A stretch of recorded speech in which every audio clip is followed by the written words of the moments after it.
The second set of techniques I want to show with the Danbong in the Ryong Moo Kwan are some counters to the opponent grabbing your weapon or your arm while you're fighting with them. And keep in mind that that your Danbong might be a rolled up magazine or an umbrella or any other stick-like thing, but you can still use it like the Danbong, and the opponent will still try to grab that thing to take it away from you, whatever it is. All right, so the first one we have is the opponent grabs hold of it from the cross hand. They grab it here.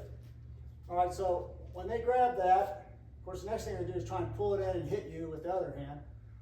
So what I want to do is I'm going to push my arm in, I'm going to rotate, push my arm in like this, up over his shoulder, and then I'm going to catch his hand. And then I'm going to really just wrist lock over the shoulder, okay? So I'm just letting the Danbong, he's holding on to that, I'm just using that to come up over his shoulder. So a little bit quicker, I'm going to come in, grab hold. All right, so that's a nice version of that. Now another version is I can break his wrist and his elbow and just give him a bad day. And the difference is when I step in, I'm coming up, and when I get here, I'm going to twist this Danbong out. Twist it out, and I'm going to grab a hold of his wrist. Right above the wrist, his hand above the wrist. And then I'm going to pull everything to my left towards the red wall. So I'm going to come up, and I'm just going to pull everything this way. All right, and that puts a tremendous amount of pressure on that, on the wrist. So if I pull, and I put a little twist into it, it'll break. All right, so that's two kind of over the shoulder. Next one is just kind of a simple disarm and then to drop the opponent to the floor. So what I'm going to do is I'm going to step off in this direction. I'm going to grab his wrist here, and he can hold this pretty tight, but if I pry down this way, it's going to come out. All right, so I step, he's got a hold of it, pry it out, so I've got a little bit of pressure this way, and then I'm just going to clothesline him back this way. Boom. All right, then I can whack him in the head. I'll steal a little faster. All right.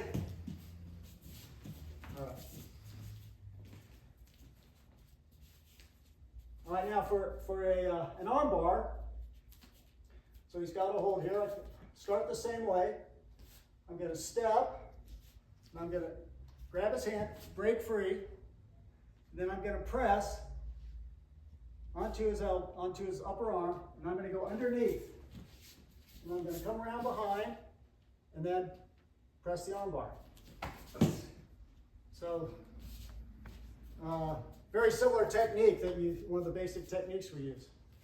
I could also do that with the shoulder arm bar.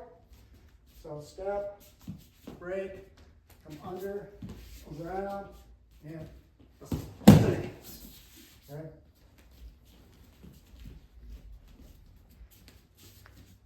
All right. Now, the opponent could grab with the onside hand. So he grabs here, and he's going to start to pull. All right, so when he pulls, I'm going to rotate my wrist in, keep this hand up so you can check his shoulder or stop his punch. And then I'm going to rotate this down, and I'm going to catch it in this hand. So catch it. Now I've got it upside down here, and then I'm just going to put this Danbong on it and press straight down. Okay, so when I do it that way, I need his arm bent. If I do it like this, it's not as good. But when like this, I've got this nice Z-lock in here, pressing straight down. Now, if if I get a little further away, then I'll go to an arm bar for that one. So again, he starts to pull, block him, turn it around, pull it out towards me, fingers up, and then just arm bar. Okay? So 2 techniques there for the same side grab. All right, now sometimes he might just grab your arm. So I'm here, he grabs hold of my arm. He's going to punch me again, right? All right, so what I'm going to do is I'm going to use the butt end of my Danbong. So I'm going to block him. I'm going to twirl this one up. I'm going to get this onto his wrist here. So step out a little bit and press down. Yeah, you can see how much that hurts. All right, so again, block him onto that spot, push it down. All right, and you don't have to be that precise. This thing's fairly big. The wrist is pretty big. You get anywhere close, it's pretty painful. All right, so the next one you can do is, again, this upward wrist lock. So this time I'm going to bring the Danbong up and around. So check him, come up and around. Put this hand underneath. So now I'm gripping the back of his hand. And as I turn, I get this Danbong underneath his, you can get it under his forearm, you can get it right under his wrist. Anywhere in here is pretty good.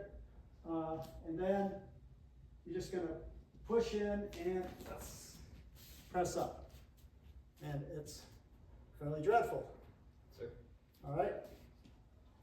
And then the third technique we have is, this one is wrist lock to the floor, but I'm going to use the butt of the Danbong.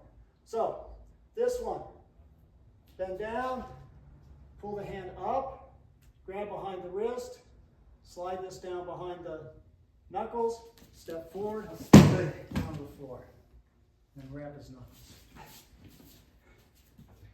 I'm going to do that one more time. Yes, sir.